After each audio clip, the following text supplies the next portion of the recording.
long run. Broadly defining endocrine disruption is now a gift we must give to future generations, for whom the words endocrine disruption will unfortunately be as common as we use the word cancer today. We are now looking at a new series of health issues that did not exist 40 years ago. I don't feel I need to go into the numbers, but we all are aware of the rise in childhood cancers, autism, ADD, diabetes, and sadly, the list goes on. I am certain that all of you here tonight have an understanding of what our children are facing.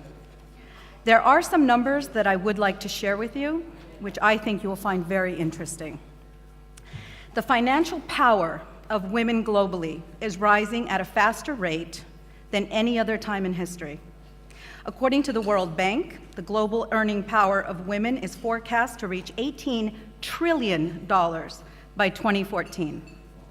At the same time, we women will control 15 trillion, which is over 70% of the world's global consumer spend. In the Middle East, women will control $383 billion by next year of the region's wealth. So what do these numbers mean? A lot of Chanel? No. What these numbers mean is that we have the power, the purchasing power, to create change. In 2007, I was part of the movement that abolished BPA on 2 continents. I was on the team that outlawed BPA in the city of Chicago, and I learned one thing. When women use their voices and use their pocketbooks, big companies listen. Our earnings fuel the companies that manufacture the products that are making our children sick. You have choices, and you should proudly exercise them. I urge you to make informed purchases, educate yourself, learn to read labels, identify the risk that these ingredients pose. Every day, make small changes. These changes will have lifelong value. Share with your friends what you learn. Come together as mothers as we share a common goal. The goal is to see our children live long, healthy, and happy lives. Thank you.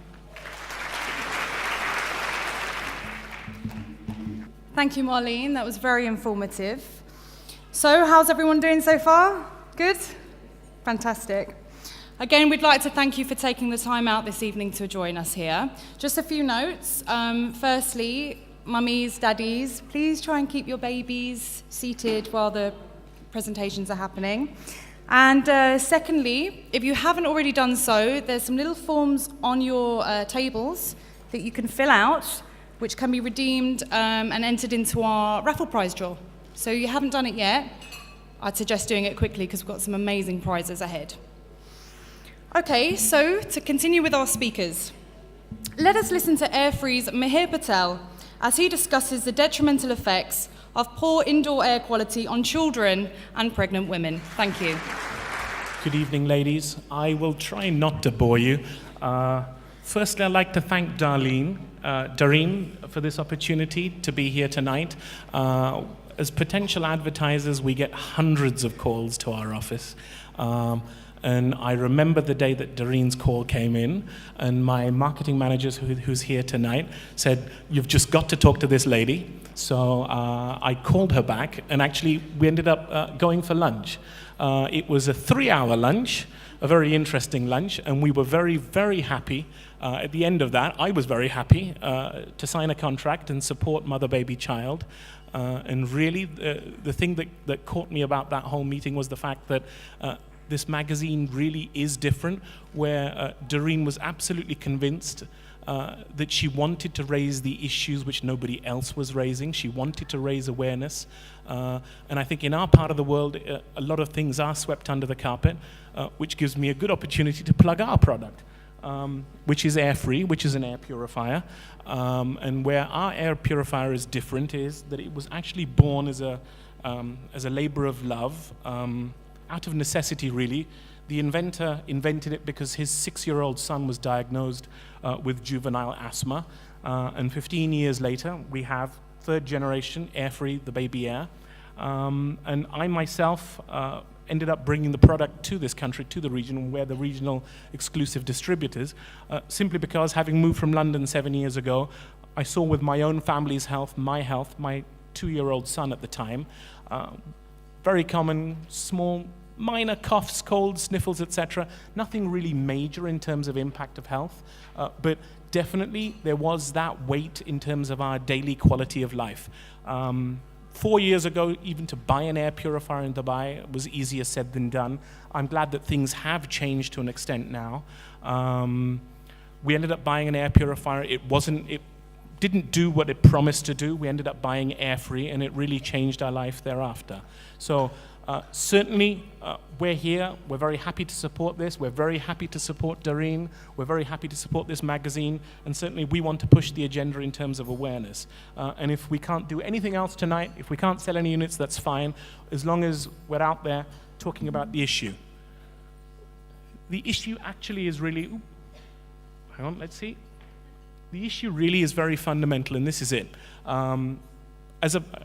Despite the fact that I'm CEO of this company, as a parent, first and foremost, I think regardless of our ethnicity, race, creed, color, nationality, background, I think we all acknowledge somehow that living in constant air conditioning can't be good for you. And certainly with my 2-year-old son, this was very evident and obvious. The doctors actually at first couldn't figure it out.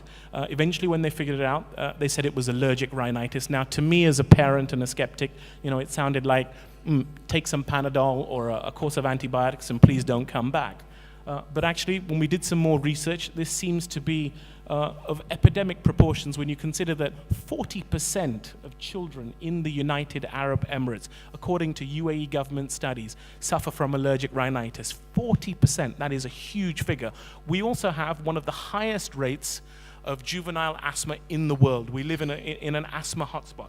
1 in 5 children have asthma in the United Arab Emirates. The latest government research is now suggesting that that figure is as high as 30% of the population. The reason why our children are more susceptible, very simple. They crawl around on the floor, their airways are narrower, they breathe through their mouths as opposed to their noses, and the nose generally filters out the nasties in the air. So for all of these reasons, children are much more susceptible, and unfortunately, the kind of asthma and allergic rhinitis and other breathing-related allergies that our children here, specifically in the United Arab Emirates, seem to be suffering, they don't grow out of as they grow older. So it seems to be getting worse. And this is the key thing which we want to raise awareness about, which is why we're very happy to support this event tonight and this magazine. And really, the sad but telling fact is that from the research that we've seen, a mere 1% of the UAE population even knows what an air purifier does or is. So that's one of the key things that we're hoping to change. As I said, the health facts are there.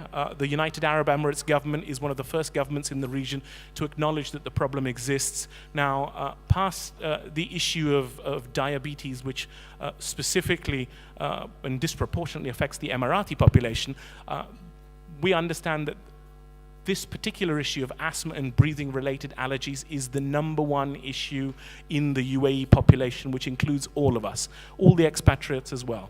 So that's good enough reason that we should certainly pay attention to the quality of our air. I'm going to very quickly flick through this because I know that you're most probably all hungry. It's been a long day as well. But this is some very interesting research that we came across. There is this International Center for Indoor Environment and Energy in Denmark, and for 35 years they've been working very hard in this particular area. Their latest bit of research, which they launched in 2009, clearly showed that when you improve indoor air quality in schools, mental arithmetic, reading and comprehension go up by as much as 35%. So whichever way you look at the statistics, you can't explain that. There definitely is something to it. Now, the plug for our product. Our product, as you see, is very different to the conventional air purifiers available on the market. It is really very simple. It's as simple as this. It's as simple as boiling water to sterilize it. We boil the air. We don't use any chemicals. We don't add anything to the air. In fact, we remove as much as we possibly can. It is completely natural. And that's the real beauty of our product. And I'm very happy that when we actually embarked upon this journey, quite a lot of the retailers were skeptical. One of the key retailers in the baby sector said to us, well, we've never been asked for an air purifier by our customers, so we don't really see the reason why we should stock one. Interestingly, Baby Shop was our launch customer for the baby air, and they immediately recognized the issue, and they've run with it. And I'm very happy that in the first month, they sold out in every Baby Shop, and they had to order more. So that's great. So these are the people that we work with, and this is our product. Thank you very much for listening tonight, and we hope to be able to raise awareness of indoor air quality and the health consequences with Doreen and with all of you. Thank you very much.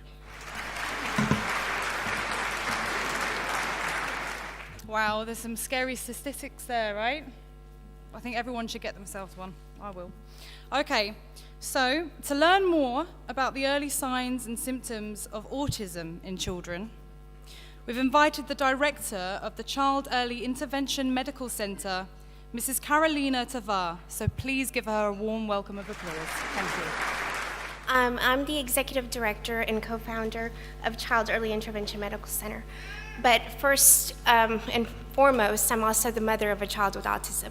So our company was founded for the need for services here in the UAE, and I'm here tonight to hopefully educate you on what the signs of autism are, in hopes that whether it affects you or we never want to encounter one of our a disability, but if you have a friend or if you can help somebody get the help they need, it's very, very important, and we want to stress the importance of early intervention. Okay? So you might ask yourself, what is autism? The rates of autism today are 1 in 91 children are being born with autism. So you might want to ask, what does a child with autism look like? For many, maybe you've never met a child, but some children may look like this. Some children have tantrums, not obviously normal, typical children. My daughter, my son is 7, my daughter's 5. All children will have tantrums at one point or another, so I don't mean to scare you and say that a child who has a tantrum has autism. But when there's severe tantrums, we need to address certain behaviors that a child might be exhibiting. We are very familiar with the movie Rain Man on a different type of autism. So what crossed your mind? Okay, I'm just going to go ahead and kind of list some of these, and we don't have to go through all of them. But some of the early signs I'll leave up there for you to read. The main ones, you look at language, look at maybe social stereopathy. Some of the kids do hand flapping, hand mannerisms, lining up toys. If you find a child that is lining up trains, cars, blocks, has no eye contact, then we get into a little bit of self-interest behavior. Children who bang their heads, some may rock. These are just some of the signs that you may see. Okay? Some children may not display those specific signs, but they lack the ability to change routines or schedule changes, or you ask them to stop doing something. They're very rigid, and they find it very hard to adapt to a new situation. Or they might find themselves talking about a specific topic, and it's probably because that's the only topic that they're very comfortable speaking about. So the face of autism is changing. Media has obviously put a lot more information out there for us to be able to identify the symptoms. So what does this all mean? Well, recovery is possible, and a child can benefit if you give them the right treatment for autism, so that their lives will always improve. So you want to get them the help they need as soon as possible. Early intervention is the best prognosis and the best help for these children. So I'm just gonna, I put up a case where it can be any child. maybe they've never spoken a word, maybe they've never said anything, they might be staring at a ceiling fan. If you remove something from them, they might hit you, they might bite their hands. They lack that communication to tell you, I want something, or please don't do that. So again, we're looking at maybe what autism is. Now, some signs aren't always, they're not going to present themselves in that way.